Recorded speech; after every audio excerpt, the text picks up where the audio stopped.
Hello अस्सलाम वालेकुम। आज हमारा सेल स्ट्रक्चर एंड फंक्शन का लेक्चर 3 है, जिसमें हम माइटोकॉन्ड्रिया और न्यूक्लियस को डिस्कस करेंगे। पीएमडीसी का जो न्यू सिलेबस आया है उसी के मुताबिक चलेंगे। उसमें जो ऑर्गेनाइज गिवन है सो पहले उसको डिस्कस करेंगे। अगर बाद में सिलेबस में कोई चेंज या कुछ आ गया सो हम वो वीडियो भी साथ में अपलोड करेंगे।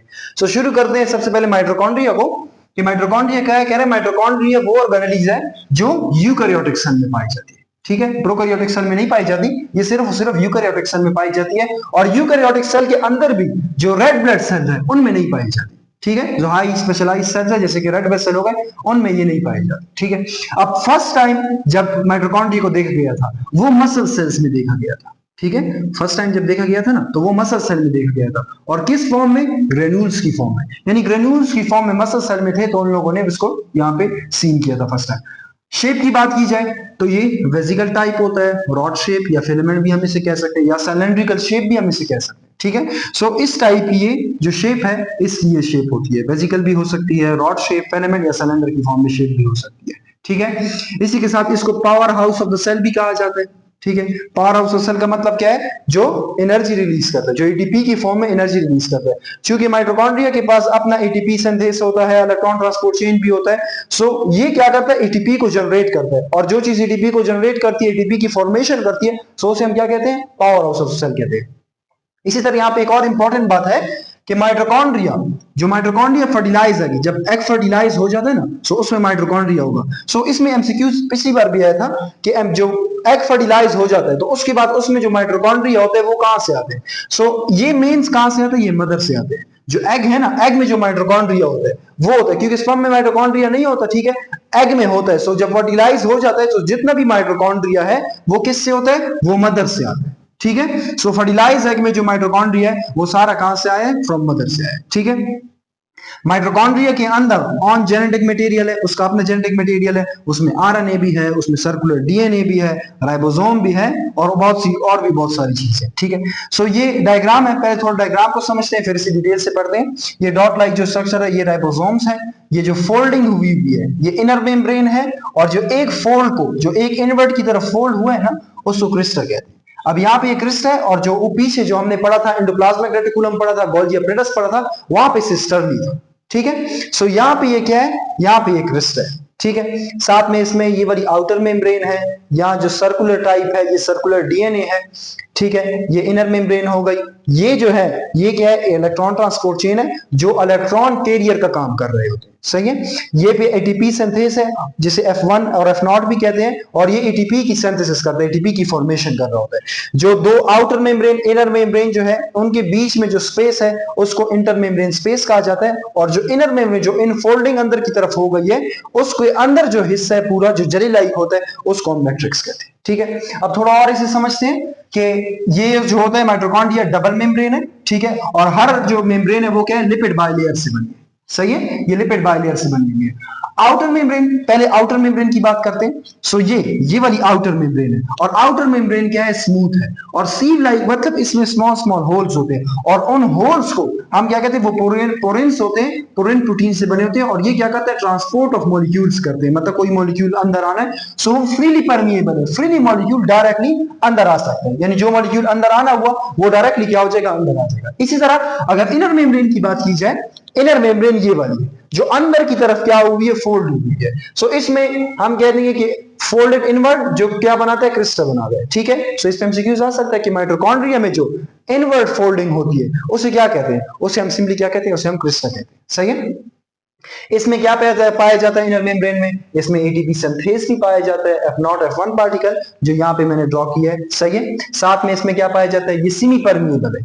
सेमी परमिएबल का मतलब क्या है कि इसमें हर मॉलिक्यूल को अलाउ नहीं करता, कुछ को अलाउ करता है और कुछ को अलाउ नहीं करते, मतलब वो on the basis of need वो अलाउ करता है। सही है, और इसमें क्या है? और कॉम्प्लेक्सेस भी पाए जाते हैं, जैसे कि ये मैंने ड्रॉ किए थे जो इलेक्ट्रॉन ट्रांसपोर्ट चेन थे, और ये क्या करते हैं? इलेक्ट्रॉन कैरियर का काम कर रहे होते हैं। ठीक है, और इन दो, ये आउटर मेम्ब्रेन इनर मेम्ब्रेन है, इन दो के बीच में जो जगह है, इन दो के बीच में जो जगह है उन्हें क्या कहा जाता है? इंटर मेम्ब्रेन स्पेस कहा जाता है। जो ये वाली जगह है ये बीच में जो है इसको क्या कहा जाता है? इंटर मेम्ब्रेन स्पेस कहा जाता है।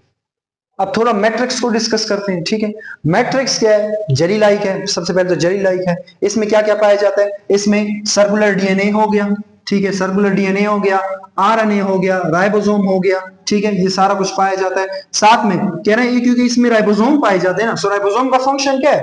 राइबोसोम का फंक्शन है कि वो प्रोटीन की सिंथेसिस करता है। और इसमें ये याद रखना है कि राइबोसोम इसमें 70s पाया जाता है। बाकी जो हमारे सेल्स हैं उसमें जो हमारे सेल 80s यूकोरियोटिक सेल में पाया जाता है, लेकिन माइटोकॉन्ड्रिया के अंदर जो राइबोसोम पाया जाता है वो राइबोसोम क्या होता है? 70s राइबोसोम होता है, ठीक है। सो जो प्रोटीन माइटोकॉन्ड्रिया को रिक्वायर्ड है, उसकी मेटाबॉलिक एक्टिविटी के लिए जो प्रोटीन भी रिक्वायर्ड है, सो वो खुद सिंथेसाइज करेगा, क्योंकि उसके पास क्या है? अपना राइबोसोम, डीएनए, आरएनए, मतलब मींस सारी उसकी अपनी मेटाबॉलिक मशीनरी है, ठीक है।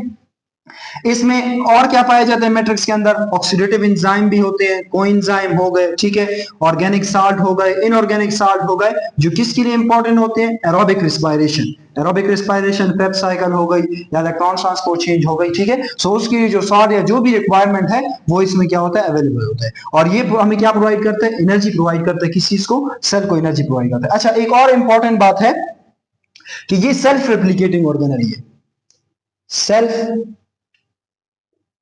रेप्लिकेटिंग ऑर्गेनल,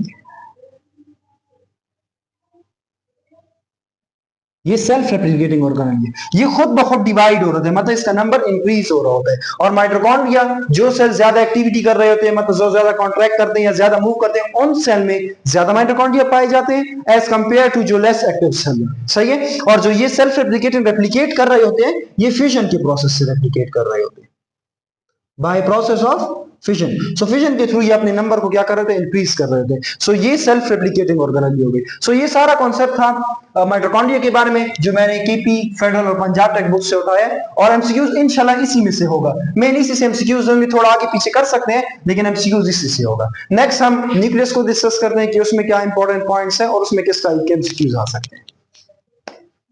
अच्छा, अब डिस्कस करेंगे हम न्यूक्लियस को। न्यूक्लियस सबसे मोस्ट इंपॉर्टेंट ऑर्गेनेलीज है, क्योंकि हमारी तमाम मेटाबॉलिक एक्टिविटी हो गई, हमारी तमाम जेनेटिक इंफॉर्मेशन हो गई, क्रोमोसोम हो गया, डीएनए हो गया, वो सारा किस में पाया जाता है? वो न्यूक्लियस में पाया जाता है, ठीक है। सो इसको डिस्कस करते हैं। इसकी डायमीटर की बात की जाए तो 10 माइक्रोमीटर इसका डायमीटर है। और डिस्कवर किसने किया था? रॉबर्ट ब्राउन ने इसको डिस्कवर किया था, ठीक है। प्रोमिनेंट यूकेरियोटिक सेल में पाया जाता है, ठीक है। और ये स्लाइटली डार्कर रीजन है साइटोप्लाज्म में, मींस अगर साइटोप्लाज्म में न्यूक्लियस को देखा जाए सो ये क्या होगा? डार्कर अपीयर होगा, सही है।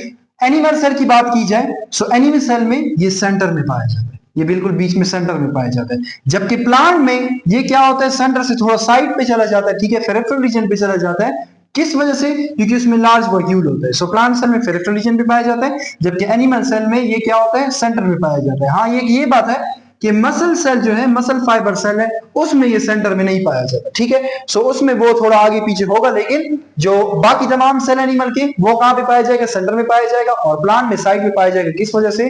लार्ज वैक्यूल की वजह से, ठीक है। शेप की बात की जाए तो ये स्फेरिकल भी हो सकता है, ठीक है, जैसे यहाँ पे मैंने ड्रॉ किया, स्फेरिकल टाइप भी हो सकता है, या इरेगुलर, मींस शेप स्फेरिकल नहीं होगी, इरेगुलर शेप भी इसकी हो सकती है। और अगर एक सेल में एक न्यूक्लियस हुआ, अगर एक न्यूक्लियस होगा उसे हम कहेंगे मोनोन्यूक्लिएटेड, दो हुए तो बाइन्यूक्लिएटेड, और अगर बहुत दो से ज्यादा हुए तो हम उसे क्या कहेंगे? मल्टी न्यूक्लिएटेड कहेंगे, ठीक है। अब नेक्स्ट है न्यूक्लियर मेम्ब्रेन, मींस न्यूक्लियस है ना, तो न्यूक्लियस में ये जो है, ये मेम्ब्रेन जो है, इसको हम कहते हैं न्यूक्लियर मेम्ब्रेन भी कहते हैं या न्यूक्लियर एनवेलप भी कहते हैं। डबल मेम्ब्रेन है, सबसे पहले बात, डबल मेम्ब्रेन है। और किससे बनी है? लिपिड बाइलेयर, लिपिड बाइलेयर से बनी है, लेकिन साथ में इसके प्रोटीन्स भी पाए जाते हैं, ठीक है, साथ में इसके प्रोटीन भी है। और उन प्रोटीन को क्या कहा जाता है? उनको न्यूक्लियोपोरेंस कहा जाता है, ठीक है। ये वाली जो प्रोटीन है ना, ये न्यूक्लियोपोरेंस है, न्यूक्लियोपोरेंस है, ठीक है। सो इसमें क्या था?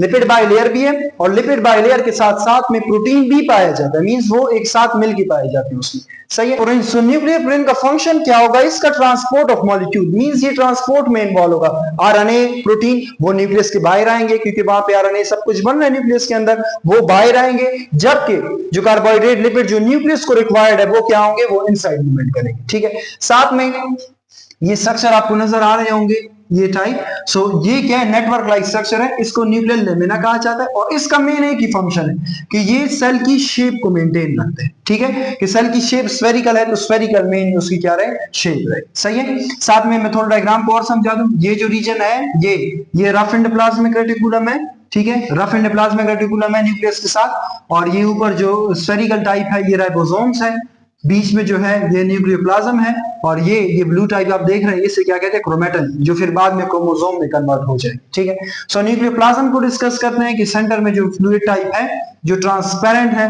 और सेमी फ्लूइड है, ट्रांसपेरेंट होता है, इसमें कोलॉइडल मिक्सचर होता है। ठीक है, किसका मिक्सचर होता है, इसमें ऑर्गेनिक इनऑर्गेनिक सॉल्ट्स भी होते हैं, mixture of protein means different type of proteins होते हैं, और इन प्रोटीन में क्या हो सकते हैं, एंजाइम भी हो सकते हैं। एंजाइम कौन से वाले, पॉलीमरेज, जो डीएनए पॉलीमरेज है, आरएनए पॉलीमरेज है, जो डीएनए के सिंथेसिस में इन्वॉल्व होंगे, वो एंजाइम भी पाए जाते हैं। साथ में फ्री न्यूक्लियोटाइड्स जो डीएनए आरएनए के लिए रिक्वायर्ड होंगे, साथ में मेटल्स आयन हो गए जो वो भी डीएनए और आरएनए के लिए जो रिक्वायर्ड है वो भी साथ में पाए जाते हैं। हिस्टोन, नॉन हिस्टोन प्रोटीन भी पाए जाते हैं। ठीक है, सो ये मेन न्यूक्लियोप्लाज्म की कंपोजिशन थी कि न्यूक्लियोप्लाज्म में क्या पाया जाता है। ठीक है, इस पे एमसीक्यूज आ सकता है, ये कंपोजिशन ऑफ न्यूक्लियोप्लाज्म। सो ये मैंने फेडरल सीबी, केपीके से, पंजाब सब तमाम से जो मेन पॉइंट्स है वो उठा के यहाँ पे लिखे। ठीक है, न्यूक्लियोलस, न्यूक्लियोलस क्या हो सकता है कि मींस जो न्यूक्लियस के अंदर जो डार्कर रीजन होता है। ठीक है, सो वो न्यूक्लियस के अंदर एक भी हो सकता है न्यूक्लियोलस, दो भी हो सकते हैं, दो से ज्यादा भी हो सकते हैं। ठीक है, ये डार्कर रीजन होता है। ठीक है,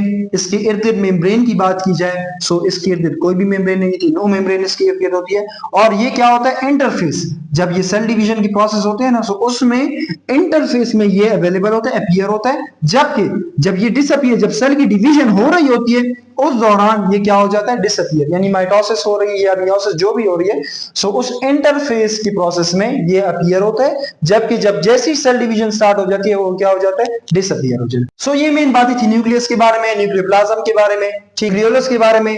कुछ ये मेन पॉइंट्स मैंने लिख दिए हैं, कुछ पॉइंट इसके बाकी हैं जो मैं अभी आगे फर्दर लिखता हूँ। अच्छा, न्यूक्लियस के जो पॉइंट रह गए थे वो मैं यहाँ लिख चुका हूँ। सो इसमें न्यूक्लियस में दो रीजन होते हैं, एक सेंट्रल फेब्रिलर रीजन होता है और एक पेरिफेरल ग्रेनुलर रीजन होता है। जो सेंट्रल फेब्रिलर रीजन होता है उसमें क्या पाया जाता है, उसमें आरएनए हो गया, राइबोसोमल डीएनए हो गया। जबकि फेब्रिलर जो रीजन है, पेरिफेरल ग्रेनुलर रीजन है सॉरी, वो कौन सा है, उसमें प्रीकर्सर्स पाए जाते हैं किसी से, राइबोसोमल सबयूनिट के। ठीक है, सो ये दो रीजन थे और उसमें जो पाया जाता है ये भी आ सकता है। अच्छा, ये बात याद रहे कि जो प्लांट सेल है, जैसे सीयू ट्यूब सेल्स है, ठीक है, जो प्लांट सेल है, और रेड ब्लड सेल जो ह्यूमंस में हमारा है, ठीक है, एनिमल्स का हम कह सकते हैं, सो उनमें न्यूक्लियस नहीं होता। एक सीयू ट्यूब हो गया, ठीक है, और जो रेड ब्लड सेल हो गया उनमें न्यूक्लियस नहीं होता। बाकी ऐसे भी हो सकता है कि दो न्यूक्लियाई भी हो सकते हैं, जो मल्टी न्यूक्लिएटेड भी हो सकता है, बाई न्यूक्लियाई भी हो सकता है, और साथ में मोनो न्यूक्लिएटेड भी हो सकते हैं। सही है, अब ये लास्ट टॉपिक है हमारा chromatin and chromosomes. So chromatin chromosome भी न्यूक्लियस की चैप्टर में, क्योंकि न्यूक्लियस के अंदर ही पाया जाता है, सो ये भी आ सकता है, इसको भी सही डिटेल से आपने पढ़ना होगा। सो क्रोमेटिन क्या चीज है, ये नेटवर्क थ्रेड लाइक स्ट्रक्चर है। ठीक है, और ये किस चीज से बना होता है, डीएनए एंड प्रोटीन से बना होता है। ये तो सिंपल है। और कह रहे हैं जब सेल डिवीजन मतलब स्टार्ट हो रही होती है, सो यही क्रोमेटिन जो thread like network like structure था, ये कॉन्डेंस हो जाता है, और कॉन्डेंस होकर क्या बना देते हैं, ये क्रोमोसोम में कन्वर्ट हो जाते हैं।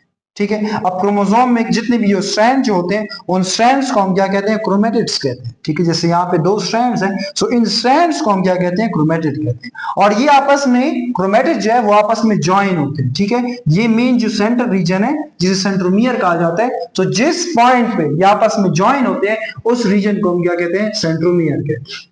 और ज्यादातर जो सेंट्रोमियर वो कौन सा रीजन है, जहां पे स्पिंडल फाइबर भी अटैच होते हैं, मींस इसके साथ काइनेटोकोर पाए जाते हैं। ठीक है, दो प्रोटीन है साइडों पे, सो इन्हें काइनेटोकोर भी कहा जाता है, और हम कहते हैं कि यहीं पर स्पिंडल फाइबर क्या होते हैं, वो अटैच होते हैं। सही है, सो क्रोमोसोम में असल में क्या है, तमाम इंफॉर्मेशन पाई जाती है। ठीक है, जो सेलुलर एक्टिविटी, सेल की जो तमाम एक्टिविटी उसकी इंफॉर्मेशन हो गई, जेनेटिक इंफॉर्मेशन। ठीक है, जेनेटिक इंफॉर्मेशन भी सारी किसमें पाई जाती है, वो सारी क्रोमोसोम में पाई जाती है।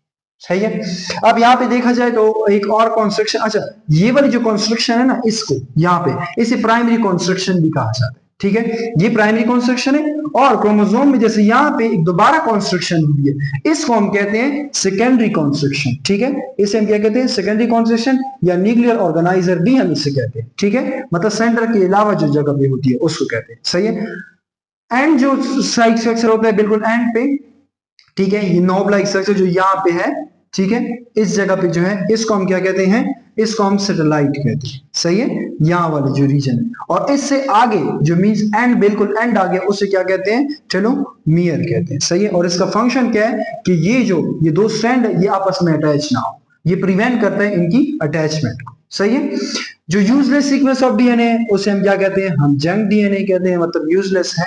ठीक है। और क्रोमोसोम में दो रीजन पाए जाते हैं, एक थोड़ा डार्कर होता है, जैसे सपोज मैंने थोड़ा सा कलर कर दिया, इस टाइप का डार्कर रीजन होता है, उसे हेटेरोक्रोमेटन कहा जाता है। और ये जो लाइटर रीजन है इसे क्या कहा जाता है, यूक्रोमेटन कहा जाता है। और जो क्यों अपीयर ये लाइटर क्यों होता है, क्योंकि इसमें लेस स्ट्रेन होता है, स्ट्रेन जब दिया जाता है तो इसमें लेस स्ट्रेन होता है, जबकि इसमें क्या होता है, मोर स्ट्रेन होता है। सही है। सो ये सारा कॉन्सेप्ट था न्यूक्लियस के बारे में, माइटोकॉन्ड्रिया के बारे में, और मैंने पूरी कोशिश की कि तमाम बुक्स, फेडरल, केपी और पंजाब टेक बुक से तमाम मेन पॉइंट्स उठाए, कोई भी ऐसा पॉइंट नहीं था जो मैंने ना लिखा हो। नेक्स्ट इंशाल्लाह हम prokaryotic cell, eukaryotic cell, plant cell, animal cell, उनमें क्या डिफरेंस है, क्या कंपैरिजन है, वो डिटेल्स हम इंशाल्लाह डिस्कस करेंगे।